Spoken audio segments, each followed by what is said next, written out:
উম শুরুতে বলেছিলাম যে আমরা চাই যে আন্ডার প্রেশারে পড়তে, বাট এটাও বলেছিলাম যে না, আন্ডার প্রেশারে থেকে গেমগুলো জিততে পারি। ফার্স্ট গেমটা ভালোই আন্ডার প্রেশারে পড়েছি, বাট ওভারকাম করতে পারিনি। বাট আমার মনে হয় ব্যাক টু ব্যাক দুটা গেম জিতে আমরা অ্যাটলিস্ট সিরিজটা জিততে পেরেছি। অনেক পজিটিভ সাইড আছে। নর্মালি আমরা এই টিমটা খুব একটা এত ভালো ফিল্ডিং করি না কখনো, বাট আপনি যদি এই 3টা গেম দেখেন আমরা অনেক ব্রিলিয়েন্ট ক্যাচ নিয়েছি। অ্যাটলিস্ট ফিল্ডিংয়ের দিক দিয়ে বলতে পারি যে অনেকখানি ডেভেলপমেন্ট দেখা গেছে।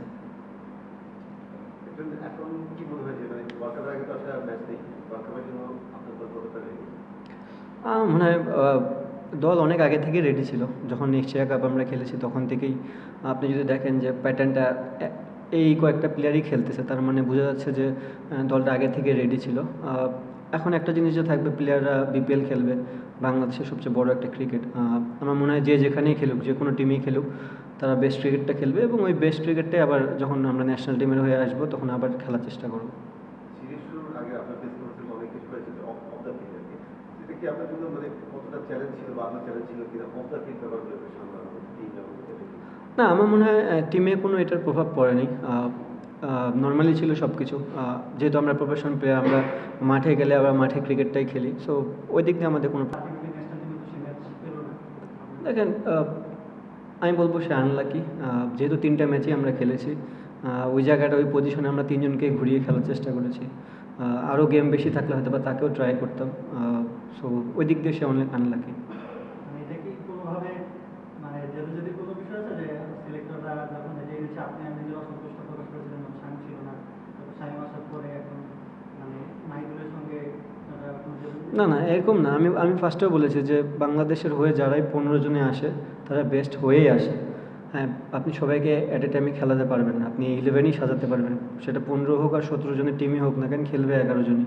সো আমরা প্রত্যেকটা দিন ট্রাই করেছি আমাদের বেস্ট 11টা খেলানোর জন্য, এবং যদি আরও ম্যাচ থাকতো তাহলে হয়তো বা ট্রাই করা যেত।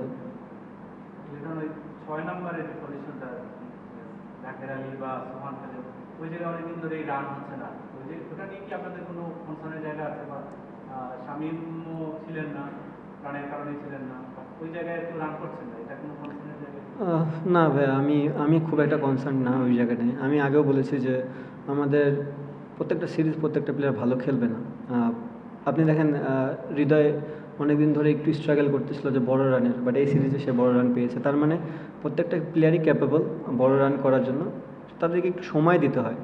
আই হোপ যে তারা বিপিএল খেলবে সবাই এবং বিপিএলে ভালো করবে, এবং ন্যাশনাল টিমে আসলে আমার দরকার মেন জিনিস হচ্ছে ওয়ার্ল্ড কাপ। যদি ওয়ার্ল্ড কাপে ভালো রান করে তাহলেই হবে, আমার আর কিছু লাগবে না। আমার মনে হয় ভাইয়া, আমরা যথেষ্ট পরিমাণে ট্রাই করেছি। মানে একটা টিম বিল্ড আপ করার জন্য যে জায়গাগুলোতে হাত দেওয়া দরকার, অনেক রিস্কও নিয়েছি, অনেক জায়গা পূরণ করার চেষ্টাও করেছি। আপনি যদি আজকে দেখেন, আজকে লাস্ট ওভার ফিস কিন্তু বল করে নেই, সাইভ করেছে। সো মানে কি, একটা জিনিস হচ্ছে তাদেরকে গেম টাইম দেওয়া এবং চ্যালেঞ্জ ফেস করা। আমি তো জানি আমার ফিস কি করতে পারে, তাকে যদি আমি 2টা গেম ব্যাক টু ব্যাক নাও খেলাই, 3 নম্বর গেমে যাই ও আমাকে কী দিবে সেই বিলিফটা আমার আছে। বাট যারা গেম খেলে না তাদের জন্য ওই জায়গাটা সিচুয়েশনে পড়াটা খুব ইম্পর্টেন্ট। সো আমরা এই একটা বছর ধরে অনেক ট্রাই করেছি অনেক জায়গায়। আমার মনে হয় আমাদের যে বাঞ্চ অফ ক্রিকেট একটা সার্কেল আছে, 15, 16, 17টা প্লেয়ার, তারা অলমোস্ট রেডি এই জায়গাটা খেলার জন্য। আর দেখা যায় এখন সামনে বিপিএল আছে, বিপিএলের উপর অনেক কিছু নির্ভর করবে, তাদের কনফিডেন্সটা কেমন থাকে।